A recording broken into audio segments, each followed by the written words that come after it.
Well, hello again, Roll to YouTube. My name is Pat, and this is going to be my little quick review and take on Left 4 Dead.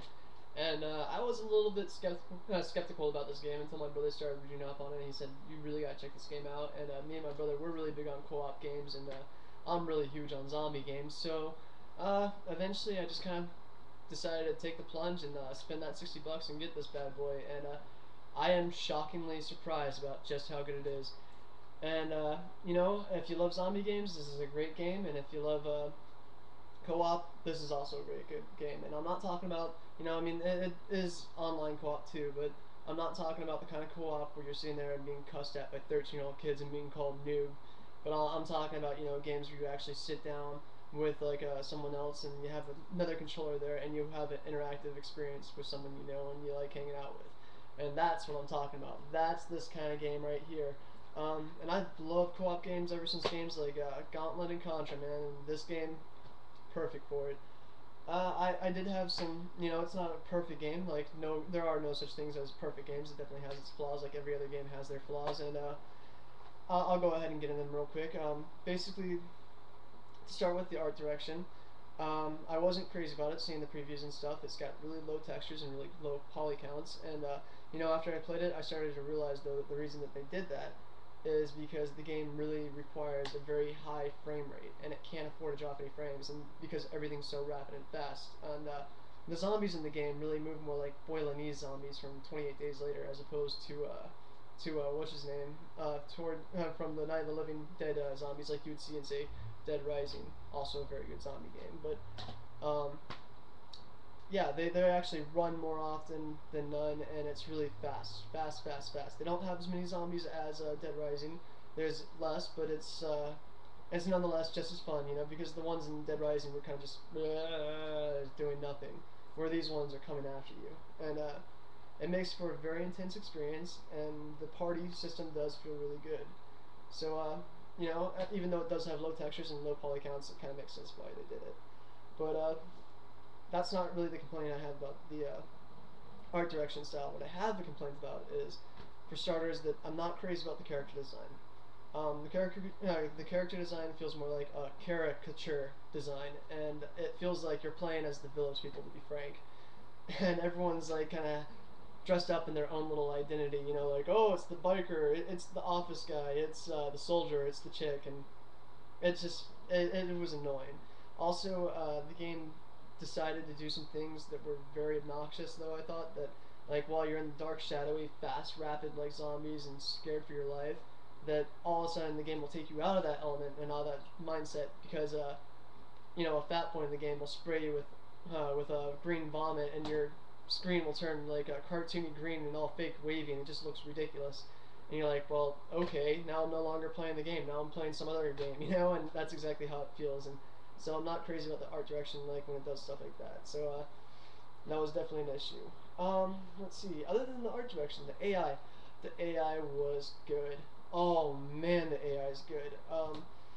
And I mean, especially particularly the enemy AI. And one of the cool things that it does, and it mentions this, and it sounds like a marketing scheme, but there's really something to that, is that the game's got something like called an AI director in it, and what it does is it gets pissed off at you when you start trying to play it up, like when you stop. How do I explain this? When you stop acting like you're actually in the circumstance and you start playing like you're in a video game and like systematically going through every room, looking underneath every single tin can before you go on, the game gets mad at you and it'll start like throwing rushes of zombies at you, and then it's like, holy crap, you just can't do that. So that's kind of cool, and it makes it for rapid and fast, and you have to just keep playing it, and that's what's cool about it.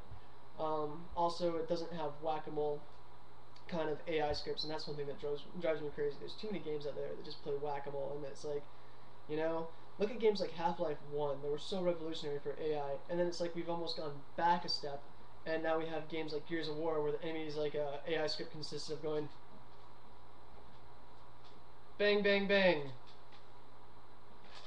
bang, bang, bang, and that's not cool. That's not fun. This game's not like that. It feels like more like the old hardcore AI scripting, and they all act very unique, and it's like you're not going to have the same circumstance happen twice in the game, and that's what's cool. There is one downside that I can only really recognize about the AI, and that's that when you're playing by yourself, which I don't recommend doing because, quite frankly, it's not a single player game, and you're just going to be tainting the experience for yourself when you actually do play with someone else. But yeah, playing it like single player, the AI companions with you like make you always take point no matter what, and that's annoying. So you're sitting there and you're having your life drain away, and you've got nothing left, and the whole party's got full of life. You know, it's kind of sucky that you're not gonna be able to continue like on the stage until you're the one who goes like the next step and starts activating all the zombies. But so I mean, other than that one little flaw, typically the whole game as a whole though the AI is pretty good, and it's definitely one of the big things about it. Finally, last part, the design.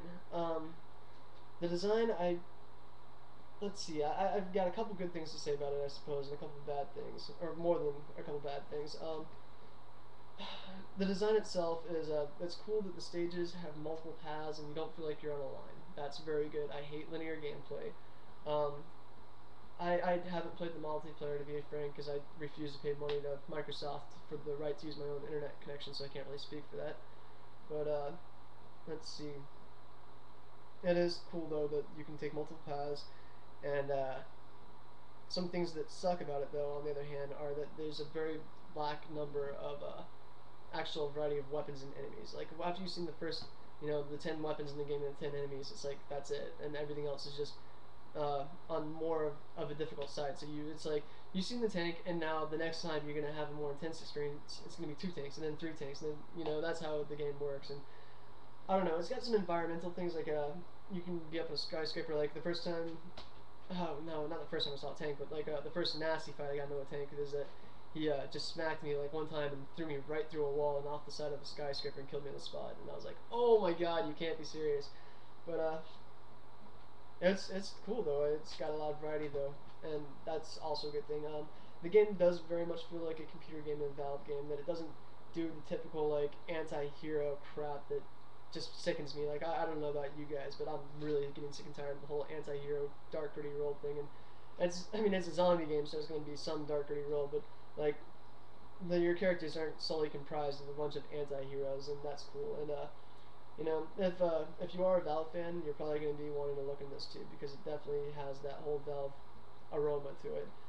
If you're not a Valve fan, then you probably don't know who Valve is, and if you don't know who Valve is and you're a 360 fan, do yourself a favor. Take 20 miserable bucks, go to the store, and like buy this brand new, the orange box. This is probably the best bang for your buck you'll ever have.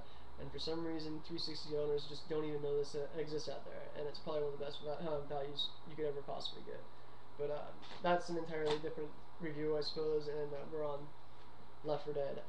So I think I've about hit every topic I want out there. It's an amazing experience, great cooperative, and that's what it's all about. If you have friends out there and you have extra controllers, seriously consider playing this game and with your buddies. And it's definitely a good horror game, and it's definitely a good shoot 'em up, and it's definitely a good zombie game. One cool thing that I thought it did about it is that and this is just kind of a side note. I thought this was cute.